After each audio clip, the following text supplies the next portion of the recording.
బంగారం అంతా నేను ఇడిపిస్తానని చెప్పి మీకు హామీ ఇచ్చాడు. ఇడిపించాడా? ₹1 మీ బ్యాంక్ అప్పు నుంచి బంగారం తీసుకొచ్చాడా? రైతులకు రుణమాఫీ చేస్తానని చేశాడా? ఈ ఊరికి ఏమైనా అభివృద్ధి చేశాడా? ఇరువురు నియోజకవర్గానికి అభివృద్ధి చేశాడా? మండలాంకాలు చేశాడా? పచ్చి మోసగాడు. ఎవరో మాట నిలబడిన వ్యక్తి జగన్మోహన్ రెడ్డి అయితే మాట మీద నిలబడిన వ్యక్తి ఈ భారతదేశం ఉన్నారంటే అది ఫస్ట్ చంద్రబాబు నాయుడు. అధికారం కోసం మాటిస్తాడు, అన్ని చేస్తాడు, తర్వాత ఖచ్చితంగా అధికారంలో రాగానే అందరినీ మర్చిపోతారు. పరిపాలన కొడుకు లోకేష్ తప్ప. అలాగే నందమూరి తారక రామారావు గారు ఆ రోజు తెలుగుదేశం పార్టీ తెలుగు వారి ఆత్మగౌరవం కోసం నేను ఈ పార్టీ పెడుతున్నాను. ఎందుకంటే పద్దాక ఢిల్లీ వెళ్లి ముఖ్యమంత్రులు అక్కడ ఢిల్లీ పెద్దల దగ్గర వాళ్ళ కాళ్ళకి మొక్కి వాళ్ళు ఇదవుతున్నారు, అవమానపడుతున్నారు. కాబట్టి నేను తెలుగుదేశం పార్టీ పెడతాను. ఆ రోజు నందమూరి తారక రామారావు తెలుగుదేశం పార్టీ పెట్టారు. ఇవాళ చంద్రబాబు నాయుడు చేసిన పని ఏంటి? 3 రోజుల నుంచి అమిత్ షా అపాయింట్మెంట్ కోసం 3 రోజుల నుంచి ఢిల్లీలో పడిగాపులు కాస్తున్నాడు. బీజేపీ కోసం పడిగాపులు కాస్తున్నాడు 3 రోజుల నుంచి. తెలుగు వారి ఆత్మగౌరవాన్ని, ఆంధ్రప్రదేశ్ ప్రజల ఆత్మగౌరవాన్ని ఇవాళ ఢిల్లీలో తాకట్టు పెట్టినటువంటి వ్యక్తి ఎవరైనా ఉన్నారంటే అది చంద్రబాబు నాయుడు. ఆ రోజు నందమూరి తారక రామారావు గారు తెలుగు వారి ఆత్మగౌరవం కోసం ఈ పార్టీ పెట్టాను, నేను ఢిల్లీలో యుద్ధం చేస్తా అన్నాడు. ఇవాళేమో మళ్ళీ అధికారంలోకి రావాలని చెప్పి చంద్రబాబు నాయుడు ఢిల్లీ దగ్గర మన ఆంధ్రప్రదేశ్ ప్రజల ఆత్మగౌరవాన్ని తాకట్టు పెట్టి అక్కడ పడిగాపులు పడుతున్న పరిస్థితి చంద్రబాబు నాయుడు. అంటే అధికారంలోకి రావడం కోసం ఏదైనా చేయడానికి చంద్రబాబు నాయుడు సిద్ధం. ఇవాళ హరిహర బ్రహ్మాంతులు వచ్చినా సరే, నువ్వెంతమందితో తెలిసినా సరే, జగన్మోహన్ రెడ్డి అనే వ్యక్తిని ఓడిస్తాం కల మీ వల్ల కాదు. చంద్రబాబు నాయుడు వచ్చినా, చంద్రబాబు నాయుడు వచ్చినా, బీజేపీ ముగ్గురు కలిసి ఎన్ని తిప్పలు పైనా, ఎన్ని అవస్థలు పైనా జగన్మోహన్ రెడ్డి మళ్ళీ 170కి 175 మీ అందరూ ఆశిస్తూ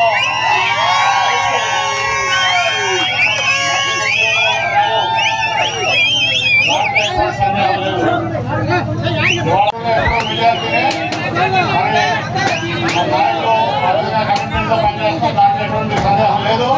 కాబట్టి 500 మెజార్టీ కాదు, ఈ ఊళ్ళో 1000 మెజార్టీ కావాలి. వస్తున్నారా?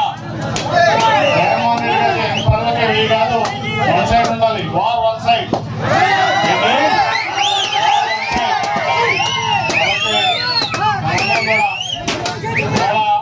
జగన్మోహన్ రెడ్డి గారు మీకోసం 120 సార్లు పట్టణం వచ్చి ప్రపంచంలోనే విధంగా 2,50,000 కోట్ల రూపాయలు సంక్షేమం ఇచ్చాడు, అభివృద్ధి చేశాడు.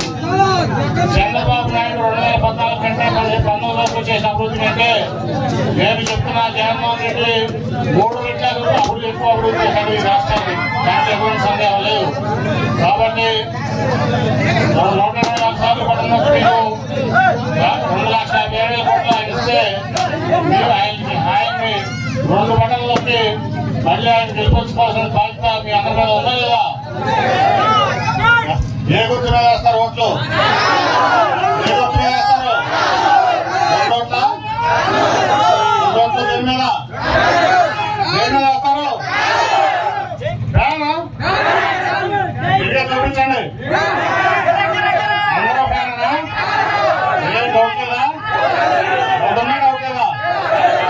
చాలా వేస్తారు. 35 ఏళ్ళ నుంచి మీకు సేవ చేసుకున్నా లేదా? ఏ పార్టీలో ఉన్నా ఇక్కడ నుంచి వెళ్ళకుండా మంచివాడనా? మరి ఇప్పుడు కళ్ళు తాగి కొండముచ్చి వచ్చాడు, ఏం చేస్తున్నాడు? కళ్ళు తాగే కొండముచ్చి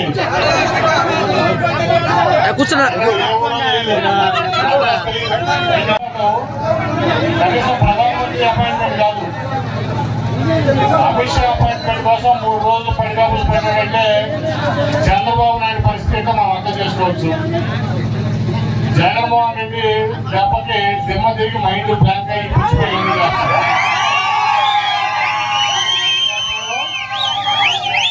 జగన్మోహన్ జగన్మోహన్ రెడ్డి దెబ్బకే సినిమా తిరిగి మైండ్ ట్యాంక్ అయి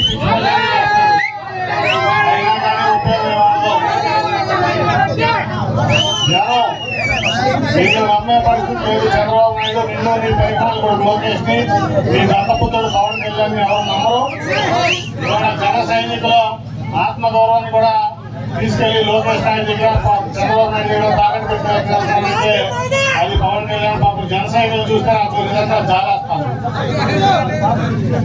ఈ రోజున ఇవాళ అందరం బాగుండాలంటే మనం మళ్ళీ జగన్మోహన్ రెడ్డి గారిని గెలిపించుకోవాలి. అది మన బాధ్యత అవునా కదా? మన కుటుంబాలు బాగుండాలంటే మన బీసీ కుటుంబాలు బాగుండాలంటే ఎస్టీ కుటుంబాలు బాగుండాలంటే అట్లాగే మైనార్టీ సోదర కుటుంబాలు బాగుండాలంటే అన్ని అగ్రవర్ణాలు ఎవరైనా ఉన్నాయి ప్రతి గతంలో ప్రతి కులంలో ప్రతి వర్గంలో ఉన్న పేద కుటుంబాలన్నీ బాగుండాలంటే బాగుండాలంటే పిల్లలు బాగా చదువుకోవాలంటే ఆరోగ్యాలు బాగుండాలంటే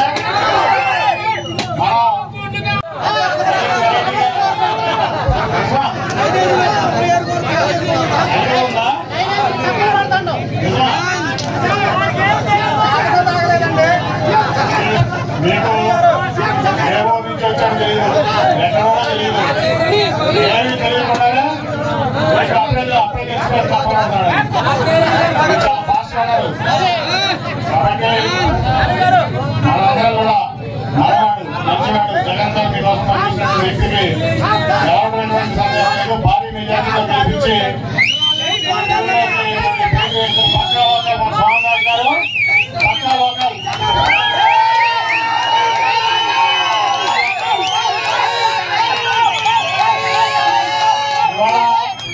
కళ్ళుతో కొండ నుంచి ఎక్కడి నుంచి వచ్చిందో మనకు తెలియదు తెలుసా?